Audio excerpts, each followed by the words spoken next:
John said I felt I could go into any bank and get a loan because I was in the next sauna with Prince meaning that the innocent optimism and joy were ours. That's what I remember. It was like, holy cow, bragging rights galore. Not I just met these people. I got cast somehow, miraculously.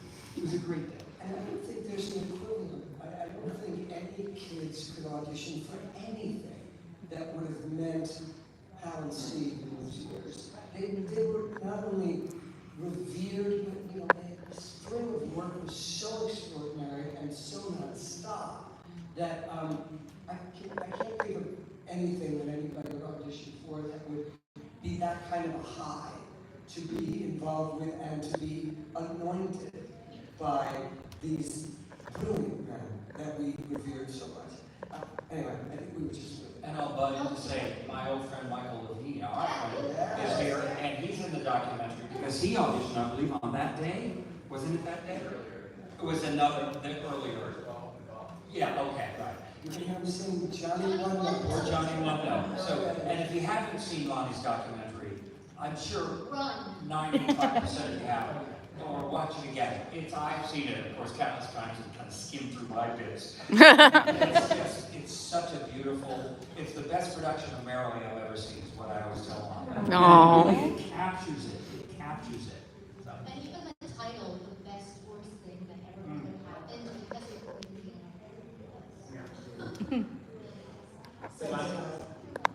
Simon, here's a picture of you auditioning in the show, actually. But you, as you told me before, auditioned a little later, is that right?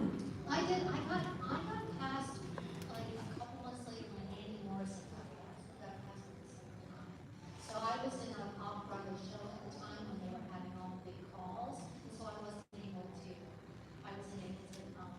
go to those auditions. But because I was in this show, I was in Tech when that audition happened. And one night after Tech, I went to Rockefeller Center, and I was back in the day where there was no security, not even a passport to get in there. But I knew where the health prince for David office was. And I went at like 11 o'clock at night into that building, went up to the office and slipped my picture resume under the door. Let's go.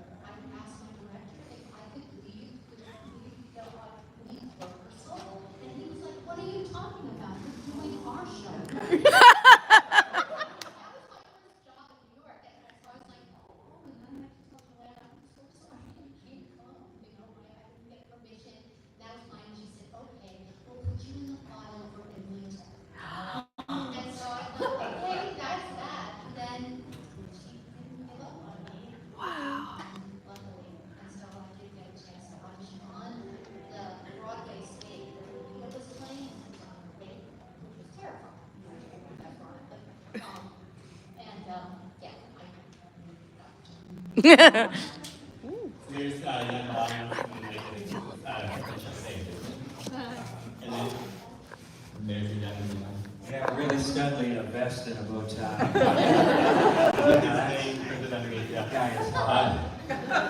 And then, so this was actually the original Old Friends, and then Jim came in and became the second Franklin Jeopardy. Do you want to talk a little bit about that? How you became the Franklin Jeopardy?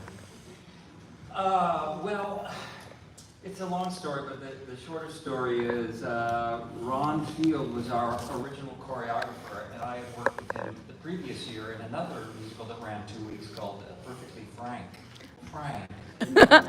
Little warning there. And during previews, I saw him standing off House Right, Orange Crust, and I went to talk to him, and he said, "I just want you to know this is my last day here." He said, "Oh gosh, I'm sorry." And I didn't ask if he was fired or if he was quitting, but he kind of made it sound like it's a mutual agreement that I walk away. And then he said, and Hal's gonna talk to you today. And I went, oh shit, I'm too old. He really did something. I was doing it like this. And then sure enough, Ruthie Mitchell came home and said, Hal wants to talk to you in the lower lobby of down in the Alvin Theater. And told me that the producing team wanted to see someone else on the role of Frank. They were making a lot of changes. And he emphasized that he was happy with James Weisenbach. I remember saying that twice. He said, but I'm the director, but I'm a co-producer, and I have to listen to my team, and I've been outvoted. And you were named the person to go on, learn the role and go on for 2 performances. We'll give you 2 in case you're shaky the first night. And see how you do. And he said, no matter what, you'll either get that part or you'll remain as Jerome. I played his lawyer, Jerome. And I thought, yes, I'll give it a shot. And so that's how it happened. While playing Jerome, I learned Frank and watched James Weisenbach on stage. Because it's not like they said, we're going to swing you out, you go to the back of the house and take notes and watch. No, nobody was swung out. If you know the term swung out, which means your swing goes on for you while you watch. And I learned it in like 4, maybe 5 days. But you know, I was in the show, I heard the songs. It's not like from scratch. And went on.